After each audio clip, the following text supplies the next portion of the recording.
todas essas pessoas que fizeram isso serão encontradas e serão punidas. Eles vão perceber que a democracia, ela garante o direito de liberdade, ela garante o direito de livre comunicação, de livre expressão, mas ela também exige que as pessoas respeitem as instituições que foram criadas para fortalecer a democracia. E essas pessoas, esses vândalos, que a gente poderia chamar de nazistas fanáticos, de stalinistas fanáticos, ou melhor, de stalinistas não, de fascistas fanáticos, sabe, fizeram o que nunca foi feito na história desse país. É importante lembrar que a esquerda brasileira já teve gente torturada, já teve gente morta, já teve gente desaparecida e nunca vocês leram alguma notícia de algum partido de esquerda, de algum movimento de esquerda, invadisse o Congresso Nacional, a Suprema Corte e o Palácio do Planalto. Não tem precedente na história do nosso país. Não existe precedente o que essa gente fez e por isso essa gente terá de ser punida. E nós, inclusive, vamos descobrir quem são os financiadores desses vândalos que foram a Brasília. Nós vamos descobrir os financiadores e todos eles pagarão com a força da lei esse gesto de irresponsabilidade, esse gesto antidemocrático e esse gesto de vândalos e de fascistas. Eu vou ler para vocês o decreto que eu vou assinar agora. Segura aqui para mim, Jorge.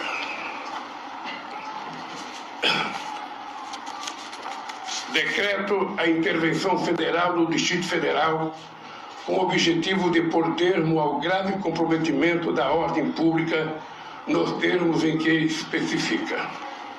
O Presidente da República, no uso da atribuição que lhe confere o artigo 84, caput, inciso 10, e no artigo 34, inciso 3º da Constituição, decreta.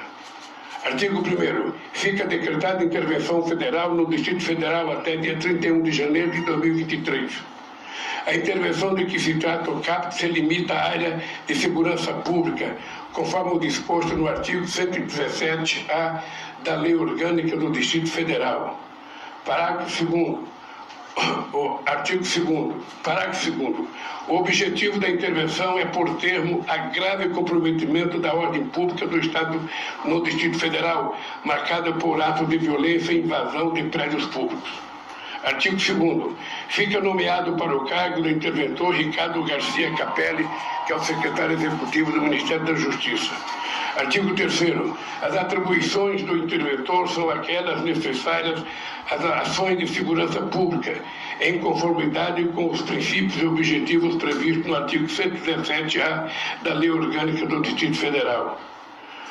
Parágrafo 1º. O interventor fica subordinado ao Presidente da República e não está sujeito às normas distritais que conflitarem com as medidas necessárias na execução da intervenção. Parágrafo 2º.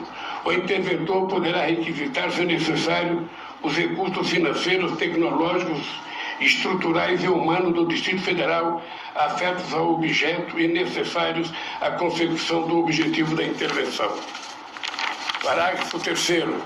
O interventor poderá requisitar a quaisquer órgãos civis e militares da Administração Pública Federal os meios necessários para a consecução do objetivo da intervenção. Parágrafo 4º. As atribuições previstas no artigo 117-A da Lei Orgânica do Distrito Federal, que não tiverem relação direta ou indireta com a segurança pública, permanecerão sob a titularidade do Governo do Distrito Federal. Parágrafo 5º. O interventor, no âmbito do Estado do Distrito Federal, exercerá o controle operacional de todos os órgãos distritais de segurança pública previsto no artigo 144 da Constituição e no artigo 117-A da Lei Orgânica do Distrito Federal. Artigo 4º. Poderão ser requisitados durante o período da intervenção os bens, serviços e servidores afetos às áreas da Secretaria de Estado de Segurança do Distrito Federal, da Secretaria de Estado de Administração Penitenciária do Distrito Federal e do Corpo de Bombeiros Militar do Distrito Federal para emprego nas ações de segurança pública determinadas pelo interventor. Artigo 5º. Esse decreto entra em vigor na data da sua publicação. Brasília, 8 de janeiro de 2023, 202 da Independência e 135 anos da República. Eu tinha vindo... Eu tomei a decisão de vir a Araraquara, porque eu estava em São Paulo e antes de voltar a Brasília, eu queria prestar solidariedade ao companheiro Edinho e ao povo de Araraquara e, sobretudo, às vítimas, aos parentes da família que teve, sabe, que morreu todas as pessoas. Eu passei aqui junto com o meu ministro da cidade, junto com o ministro ministro do Desenvolvimento Regional, para que a gente possa discutir com o Edinho e saber, sabe, o quanto vai custar a reposição das coisas que foram destruídas aqui na cidade de Araraquara. Nós sabemos que no Brasil tem muitas cidades que estão, sabe, com problemas de chuva, com problemas de destruição de estrada, e lamentavelmente, o genocida que deixou o poder, deixou apenas R$25 mil para que a gente pudesse cuidar de desastres. Ou seja, ele não deixou nada para a gente cuidar, sabe, das cidades, do Estado e do próprio governo federal. Por isso eu vim aqui com muita tranquilidade. Imaginava até que o Edinho iria me convidar para o almoço depois da visita, depois da conversa, quando começamos a assistir pela televisão a caminhada dos vândalos em direção à Praça dos Três Poderes. Chegando lá, vocês acompanharam.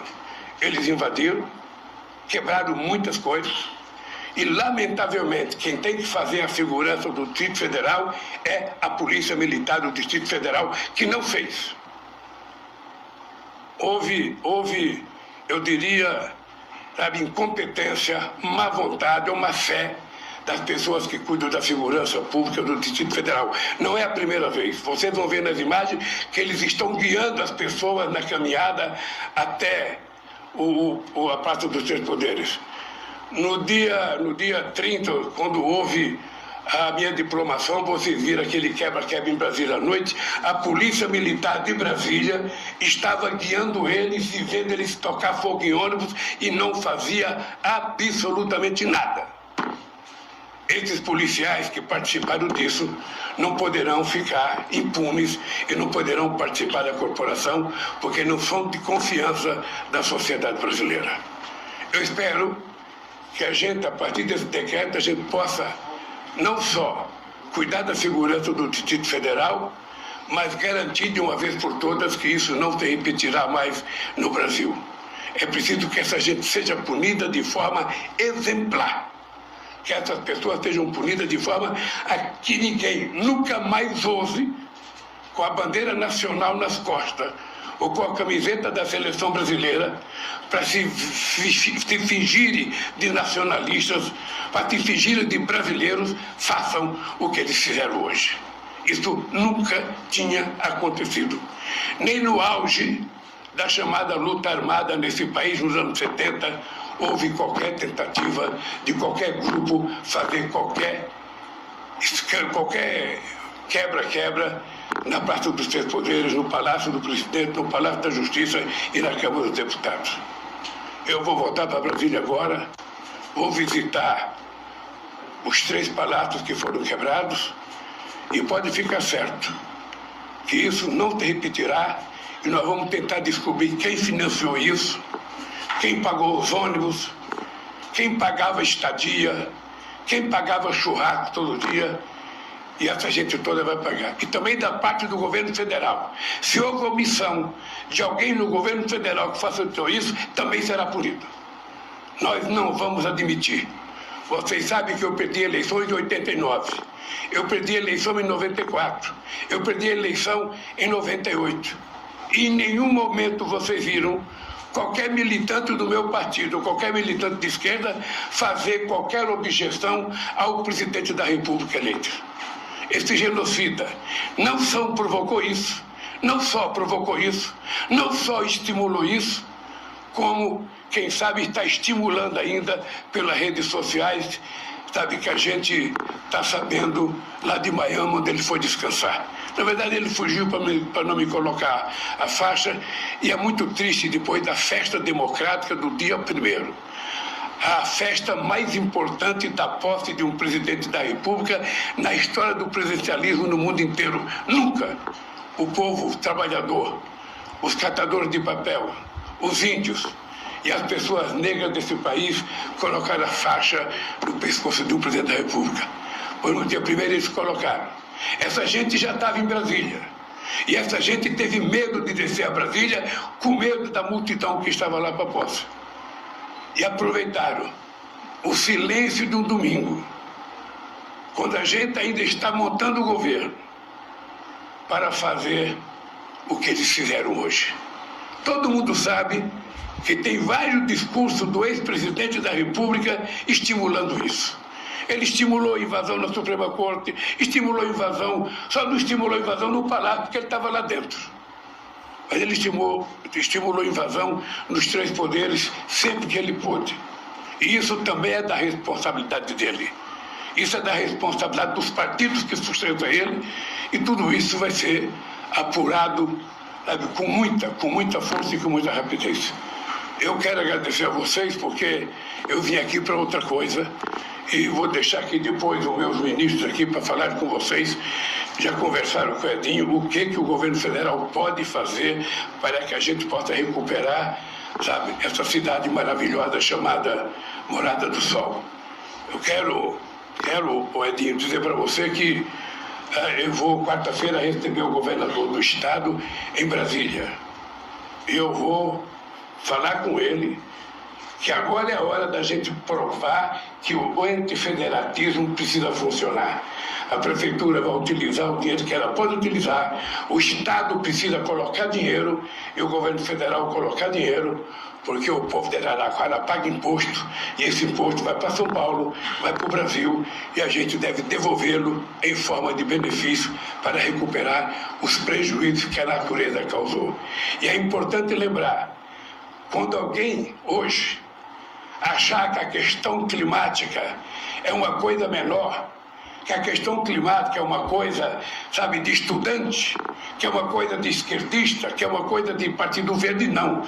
A questão climática é uma coisa que está mudando por causa da irresponsabilidade do ser humano. O ser humano é o único animal capaz de destruir as coisas que prejudicam ele mesmo. É por isso que muita gente que estava em Brasília hoje, quem sabe seja garimpeiros, sabe, garimpeiros ilegais, quem sabe sejam madeireiros ilegais. O cidadão não tem o direito de cortar uma árvore que tem